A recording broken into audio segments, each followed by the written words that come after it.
오늘은 누가복음 12장 13절부터 34절의 말씀을 묵상하겠습니다.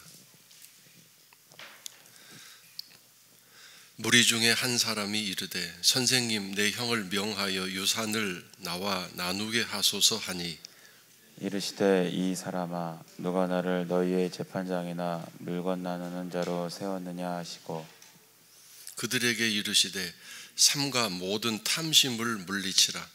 사람의 생명이 그 소유에 넉넉한 데 있지 아니하니라 하시고, 또 비유로 그들에게 말하여 이르시되 한 부자가 그 밭에 소출이 풍성하매 심중에 생각하여 이르되 내가 곡식 쌓아둘 것이 없으니 어찌할까 하고, 또 이르되 내가 이렇게 하리라. 내 곡간을 헐고 더 크게 짓고 내 모든 곡식과 물건을 거기 쌓아두리라. 또 내가 내 영혼에게 이르되 영혼아, 여러 해 쓸 물건을 많이 쌓아두었으니 평안히 쉬고 먹고 마시고 즐거워하자 하리라 하되, 하나님은 이르시되 어리석은 자여, 오늘 밤에 내 영혼을 도로 찾으리니 그러면 내 준비한 것이 누구의 것이 되겠느냐 하셨으니, 자기를 위하여 재물을 쌓아두고 하나님께 대하여 부요하지 못한 자가 이와 같으니라. 또 제자들에게 이르시되 그러므로 내가 너희에게 이르노니 너희 목숨을 위하여 무엇을 먹을까, 몸을 위하여 무엇을 입을까 염려하지 말라. 목숨이 음식보다 중하고 몸이 의복보다 중하니라. 까마귀를 생각하라. 심지도 아니하고 거두지도 아니하며 골방도 없고 창고도 없으되 하나님이 기르시나니 너희는 새보다 얼마나 더 귀하냐. 또 너희 중에 누가 염려함으로 그 키를 한 자라도 더 할 수 있느냐. 그런즉 가장 작은 일도 하지 못하면서 어찌 다른 일들을 염려하느냐. 백합화를 생각하여 보라.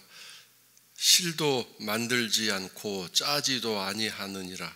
그러나 내가 너희에게 말하노니 솔로몬의 모든 영광으로도 입은 것이 이 꽃 하나만큼 훌륭하지 못하였느니라. 오늘 있다가 내일 아궁이에 던져지는 들풀도 하나님이 이렇게 입히시거든 하물며 너희일까 보냐. 믿음이 작은 자들아. 너희는 무엇을 먹을까 무엇을 마실까 하여 구하지 말며 근심하지도 말라. 이 모든 것은 세상 백성들이 구하는 것이라. 너희 아버지께서는 이런 것이 너희에게 있어야 할 것을 아시느니라. 다만 너희는 그의 나라를 구하라. 그리하면 이런 것들을 너희에게 더하시리라. 적은 무리여 무서워 말라. 너희 아버지께서 그 나라를 너희에게 주시기를 기뻐하시느니라. 너희 소유를 팔아 구제하여 낡아지지 아니하는 배낭을 만들라. 곧 하늘에 둔 바 다함이 없는 보물이니 거기는 도둑도 가까이 하는 일이 없고 좀도 먹는 일이 없느니라. 너희 보물 있는 곳에는 너희 마음도 있으리라. 자, 오늘 말씀에서 핵심적인 단어는 먼저 탐심이라는 단어입니다. 욕심이라고 말하고 과욕이라고도 말합니다. 이것 때문에 이제 오늘 이 말씀이 계속 여러 가지로 비유하고 또 설명하여 가르치는 예수님의 교훈이 있습니다. 탐심을 물리쳐야 합니다. 탐심이 없이 살 수 없죠. 사람은 탐심이 자동적으로 오게 되어 있습니다. 이것을 물리치는 것은 쉽지 않습니다. 어떻게 해야 이 탐심이 물리쳐질 수 있을까요? 31절에 있는 그의 나라를 구하는 이 다만이란 오직 한 가지 그런 뜻이죠. 그래서 오늘 우리가 구해야 할 것은, 간절히 간구하며 하나님께 기도해야 할 것은 그의 나라를 구하게 되면 이 탐심을 물리쳐 이길 수 있게 되고, 그 다음에 우리가 살아가는 데 필요한 필수적인 것들, 탐욕을 부리는 이것들을 하나님은 더해 주신다. 더해서. 그런데 우리가 염려하고 근심하는 것들, 이것들 때문에 결국 욕심을 부리게 되고 이것이 많이 쌓아져 있으면 평안해지고 삶이 행복해지고 또 그렇게 염려하지 않게 된다고 생각합니다. 그래서 그것이 많이 쌓아져 있고 넉넉하지 않으면 염려하죠. 염려하게 되고 욕심을 부리게 되고 그것을 향해서 이 마음을 쏟고 열심을 내는 그것이 바로 탐심을 가지게 해서 하나님 나라와 멀어지게 되고 그리고 하나님께 대하여 부요하지 못한 어리석은 삶이 된다고 말씀하셨습니다. 이 탐심은 결국 많이 쌓아두고자 하는 부자 이야기에서 19절에 있죠. 여러 해 쓸 물건을 많이 쌓아두었으니 많이 쌓아두었기 때문에 평안하게 될 것이고 이제는 쉬면서 놀면서 먹고 마실 수 있고 즐거워할 수 있다고 생각했습니다. 그리고 여튼 육신의 삶뿐만 아니라 영혼까지 평안한다. 이것은 전방위적으로 모든 삶이 행복해질 것이다. 그렇게 생각하는 거죠. 이렇게 행복한 삶을 한마디로 염려가 없는 삶. 그런데 욕심이나 이 탐욕은 제한이 없습니다. 한정이 없습니다. 왜냐하면 예수님의 비유 중에 한 부자라고 했죠. 부자는 지금 많이 가지고 있는 사람이에요. 근데 이 부자가 소출이 많아서 너무 많기 때문에 기존의 창고에 다 넣을 수가 없어서 다시 새로운 창고를 짓고 곳간을 헐어서 새로 짓고 거기에 쌓아둘 만큼 엄청나게 소출이 많아졌습니다. 부자가 더 부자가 된 거죠.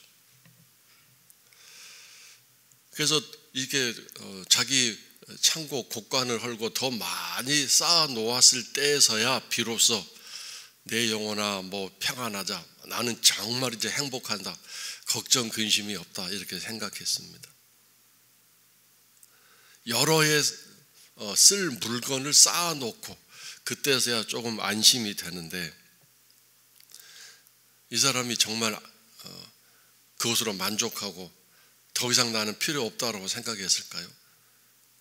그렇지 않았을 것입니다.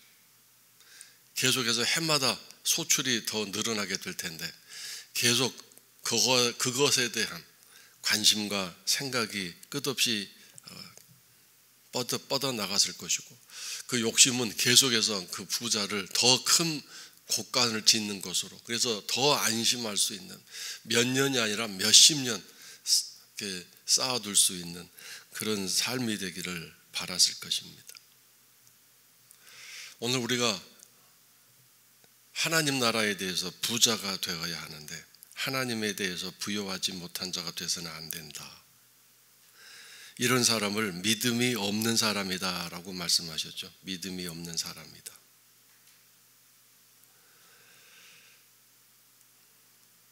하나님은 29절에서 무엇을 먹을까 마실까 입을까 근심하지도 말고 그리고 뭐라고 그랬어요? 구하지도 말라고 말씀하셨어요. 구하지도. 그런 문제를 가지고 기도하지 말아라 그랬습니다. 그러니까 돈 문제, 무슨 자녀들의 직장 문제, 이게 사실 먹는 문제, 먹고 사는 문제 연결돼 있잖아요. 사업의 문제, 그거 가지고 기도하지도 말라고 말씀하셨어요. 우리 입장에 참 기가 막힌 얘기죠. 당장 걱정이 되고 염려가 될 수밖에 없는데. 근데 하나님은 근심도 하지 말면서 기도도 그거에 대한 기도도 하지 말고 오직 하나님은 하나님의 나라 그의 나라만 구해라 그랬습니다. 그러면 자동적으로 이 근심 염려하는 모든 것들 다 하나님이 하나님 나라를 주시면서 거기에 더해서 주시겠다고 말씀하셨습니다. 하나님 나라는 뭘 의미합니까? 하나님이 통치하시는 나라, 하나님의 주권이 강력하게 행사되는 나라, 하나님이 왕이시고 왕으로서 경배를 받으시고 예배를 받으시는 나라, 그 하나님 나라가 어디에 세워져야 됩니까? 바로 내 마음에 세워져야 합니다. 그래서 하나님의 통치가 우리나라처럼 한 절반은 민주주의, 절반은 공산주의처럼 두 동강이가 나 있으면 그 하나님의 주권이 지금 제대로 되어 있는 거 아니잖아요. 우리는 통일을 해야 되고 북한도 역시 적화 통일을 하려고 예를 쓰고 있을 겁니다. 그래서 자기들의 통치가 완벽하게 이 대한민국에 실현되도록 하기 위해서.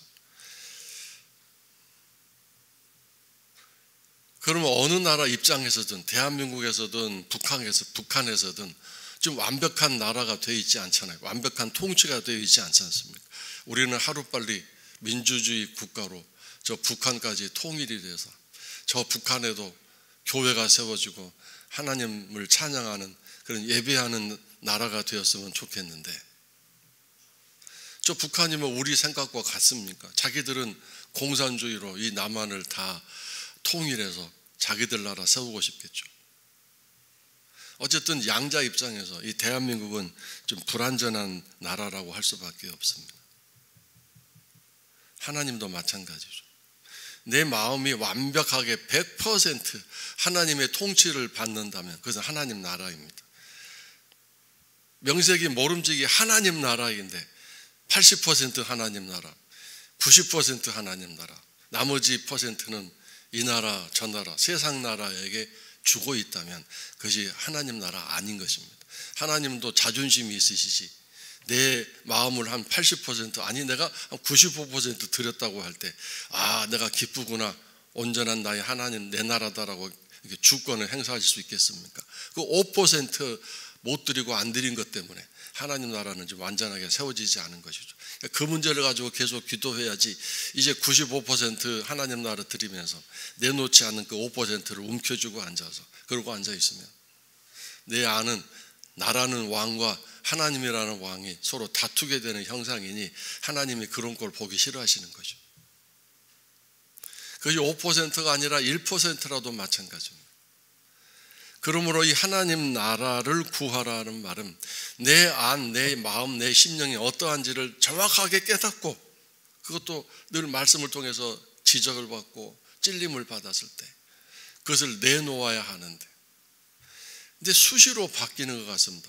돈 문제가 걸리면 돈 때문에, 자존심이 걸리면 자존심 때문에 그걸 내놓지 않고 움켜쥐고 계속 걱정, 근심하고 미워하고 밤에 잠을 못 자고 두려워하는 그런 마음을 가지고 있을 때 하나님 나라가 두 동강이 세 동강이가 나는 것입니다.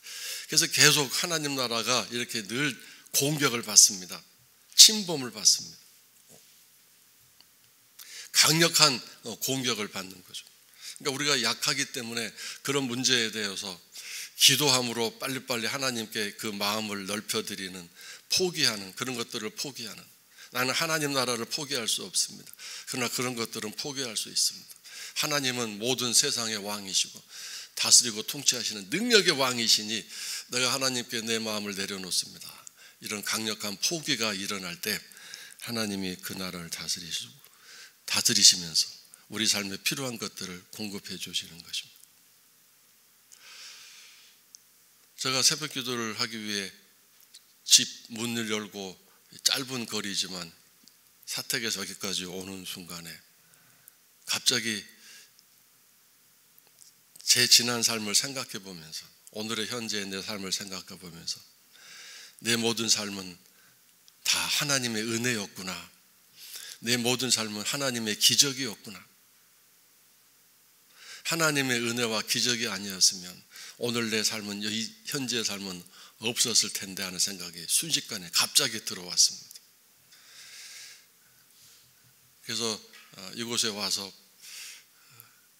시작하기 전에 한 8분 정도 시간이 있어서 계속 앉아서 지나온 삶을 이렇게 뒤돌아보았습니다.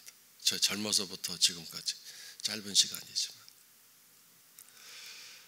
아무 대책 없이 살았고 아무 계획 없이 살았고. 근데 한 가지 참 제가 제 지난날을 생각해 보면 크게 걱정 근심하지 않고 그냥 살았던 것 같습니다. 저의 앞날에 대해서, 저의 미래에 대해서. 하나님은 그때그때마다 참 기적적인 방법으로 제 길을 인도해 주셨는데, 제 길을 안내해 주셨는데, 주님이 내 인생의 길이셨구나. 그런데도 지금도 또 걱정 근심할 일이 있으면 여전히 거기에 마음을 빼앗기고 또 거기에 몰두하는 그런 약함이 분명히 있습니다. 그래서 매일 나의 신앙의 어떤 현재의 주소는 매일 그런 것들과 싸우는 것입니다. 그런 것들에게 마음을 빼앗기지 않도록 하기 위해서.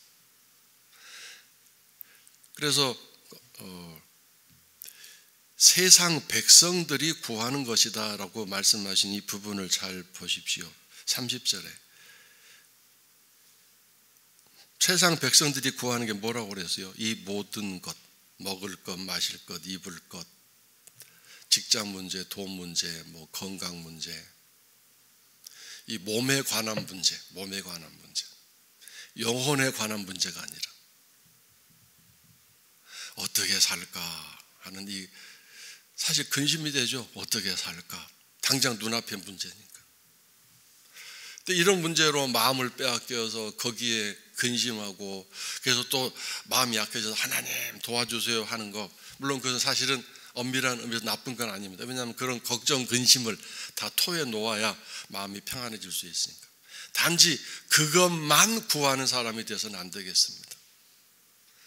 그걸 다 걱정 근심을 아버지 앞에 다 내놓고 이런 걱정 근심이 없어지기 위해서 하나님 나라가 내 마음에 세워지기 원합니다. 이런 모든 걱정 근심 두려움 하나님 나라 세워짐으로 다 물러가고 다 쫓겨가게 하여 주시옵소서. 그래서 여러분, 그런 문제가 해결되기 때문에 하나님 나라 세워진 것이고 난 더 이상 기도할 일이 없으니까 라고 해서 된 것이 아니라 여전히 그런 문제는 있습니다. 계속 괴롭히고 있습니다. 문제 사라지지 않았습니다. 그러나 내 마음에 하나님 나라가 세워지게 되면 일단 그런 문제가 앞에 놓여 있지만 그렇게 걱정 근심하면서 잠을 못 자고 밥맛이 없고 어떻게 살아야 하나라고 마음이 막 쫄아지는 그런 일은 없다는 것이죠. 여전히 삶의 문제는 놓여 있지만 하나님 나라가 내 마음에 세워져 있기 때문에 하나님 알아서 하시겠지. 난 하나님이 사랑하는 자녀인데 저 들판의 풀도 다 하나님이 입히시고 먹이시는데 저 새들도 하나님이 입히시고 먹이시는데 하물며 당신의 아들 예수님을 십자가에 못 박여 피 흘려 죽게 하셔서 내 죄를 용서하시고 나를 살려놓으신 그 하나님 내 아버지가 나를 절대로 잊으신 적도 없고 나를 버리시지 않을 것이다. 죄를 그렇게 많이 지었는데도 불구하고 죄인인데도 불구하고 나를 살리시기 위해서 십자가에서 죽게 하신 그 예수님의 그 생명을 통해 나를 살려놓으셨는데 나를 버리실까? 절대로 버리시지 않는다. 이런 믿음을 가지고 하나님께 나아가고 오직 중요한 것은 특히 어쨌든 내 마음이 절대로 이런 염려 근심이나 어둠의 세력에게 지배당하고 빼앗기지 않도록 계속 기도하면서 하나님 나라만 내 마음에 계속해서 세워지도록 기도하면 그 하나님 나라는 어떤 나라입니까? 안전한 나라이고 풍성한 나라이고 기쁨과 감사가 넘치는 나라이기 때문에 그렇게 살아갈 수 있도록 우리를 이끌어 주실 것입니다. 내가 사는 것은 먹고 마시는 어떤 것이 준비되어서 그래서 안심하고 살아갈 수 있는 게 아니라 하나님 내 아버지가 내 마음과 내 삶을 다스리시고 통치하시고 지켜주실 때 내가 살아갈 수 있는 것이다. 이렇게 믿음을 제대로 딱 세워서 신앙생활의 삶을 목표로 가지고 살아야 되지 않겠습니까? 믿음이 작은 자들아 세상 백성들이 구한다. 이 세상 백성은 하나님과 상관없는 사람들 그런 뜻이죠. 하나님의 통치를 받지 않고 살아가는 사람들. 그러므로 여전히 오늘도 신앙생활하면서 근심 걱정에 막 지배를 당하고, 그래서 막 더 하나라도 더 쌓기 위해서 막 욕심을 부리고, 하나님 앞에서는 부요하지 못함, 하나님 앞에서는 가난한 사람, 신앙이 약하다 그 뜻이죠. 그러니까 세상에서는 막 세상에 대해서는 막 부요하고 싶은, 거기에만 관심이 있는 그런 삶이 되어서는 안 된다. 마지막 절에 너희 보물이 있는 곳에 너희 뭐가 있다고요? 마음도 있느니라 그랬어요. 그러니까 하나님이 나의 보물이고 하나님의 나라가 나의 보물이라고 한다면 마음이 늘 거기에 가 있다. 마음이, 생각이, 신경이 늘 거기에 쏟아져 있다 그 뜻입니다. 만약에 오늘 세상에 대해서 늘 관심이 있으면 어떻게 될까요? 두 가지 중에 하나겠죠. 하나는 탐심이든지, 하나는 근심. 둘 중에 하나겠죠. 탐심이 지배하든지 아니면 근심이 지배하든지, 이것은 마음이 세상에 가 있다는 뜻입니다. 그래서 다윗이 그 고통 가운데서도 두려움이 가득한 세상에 도망다니는 사람으로서 살면서 끝없이 하나님께 기도하고 하나님께 마음을 다 토해 놓았던 까닭은, 이 마음이 그런 두려움과 또는 원한 감정에 지배를 당하면 나는 끝장이다, 하나님의 통치와 다스림이 받아 있어야만 내가 살아남을 수 있다고 생각한 거죠. 그래서 그런 평안한 마음으로 하나님 인도하심을 잘 받아서 이리저리 도망다니며 살았기 때문에, 물론 한순간 그 마음이 너무 큰 두려움의 지배를 당했을 때 하나님의 인도하심이 아닌 자기 자의대로 도망가서 블레셋으로 도망갔다가 죽을 뻔한 적이 있죠. 그래서 정신병자 흉내를 냈다가 빠져나온 적이 있습니다만, 심지어 자기와 함께 했던 사람들이 다윗에게 모든 문제를 다 뒤집어 씌워서 저 인간을 죽여버리자라고 모두가 돌팔매를 들고 일어났을 때 이 다윗이 어떻게 했습니까? 그들을 두려워하지 않고 하나님을 의지하고 하나님 도와주세요 부르짖었잖아요. 하나님 도와주세요. 하나님이 그들을 다 제거하시고 살려주셨는데 오늘 우리들의 삶 속에서 정말 먹고 사는 문제 심각하고 아주 당면한 문제입니다. 자녀들 문제, 정말 우리 부모의 마음에 늘 무거운 짐이 될 수밖에 없습니다. 그러나 여러분, 지나온 삶을 뒤돌아보십시오. 여러분이 어떻게 살아왔다고 생각되십니까? 지나온 삶의 한 순간순간 그 위기와 어려움을 어떻게 이겨내고 극복해 보셨습니까? 우리의 힘으로 이렇게 살아왔습니까? 분명히 깨달아질 수 있는 것은 하나님 은혜로 내가 그런 어렵고 힘든 순간들을 이기고 버티고 또 지나왔구나 생각이 분명히 들 것입니다. 그렇다면 앞으로도 내 삶을 하나님 인도해 주시겠지, 그런 믿음을 가지고 오직 오늘 현재에 충실할 수 있는 유일한 한 가지는 하나님의 나라, 그 나라가 내 마음에 세워지도록 늘 열심히 기도하시고, 마음속에 끝없이 사탄은 두려움과 염려를 또 욕심을 집어넣어 주려고 예를 쓰고 있습니다. 우리 눈으로 보는 것, 귀로 듣는 것 다 욕심, 근심, 걱정으로 포장된 것들로 내 마음을 지배하려고 이렇게 집어넣어 주려고 예를 쓰고 있는데, 오늘도 우리는 정신을 차려 깨어 기도함으로 내 마음에 하나님 나라가 세워져서 평안함과 감사와 기쁨이 넘치는 우리들의 심령이 되고 마음이 될 때, 우리들에게 필요한 게 뭐라고 그랬어요? 하나님은 이미 다 알고 계신다고 하셨죠. 나에게 뭐가 필요한지 다 알고 계신다. 이게 얼마나 큰 위로가 되고 소망이 되는 말씀입니까? 하나님 나라만 내 마음에 세워지게 되면 내게 있어야 할 꼭 필요한 것들을 하나님이 공급해 주실 것입니다. 꼭 있어야 될 것, 이것은 과욕이나 또는 필요 그 이상의 액세서리가 아닙니다. 꼭 있어야 될 것. 이게 사실 우리는 좀 더 많이 가지고 싶고, 또 한 가지 뭐죠? 더 좋은 것을 가지고 싶은데, 이 좋은 것은 뭔가요? 자랑하고 과시하고 싶어서 그렇죠. 더 좋은 것, 더 비싼 것, 더 멋진 것. 그래서 이런 마음속의 욕심과 또 과욕 또는 근심, 걱정들이 어떤 것들인지 다시 한번 이 아침에 기도하시면서 생각하시고, 오직 하나님 나라를 구하는, 내 마음이 넓어지는, 내 마음의 모든 것 다 청소가 되는 이 아침 되셔서 그 하나님 나라가 온전히 내 마음에 세워짐으로 오늘도 기쁨과 평안과 감사함으로 하루를 시작하시고 내 마음이 보물이신 하나님께로 가 있는 저 하늘나라에 내 보물을 쌓아놓는 그런 신앙생활, 이 아침에 기도가 되시기를 주의 이름으로 축원합니다.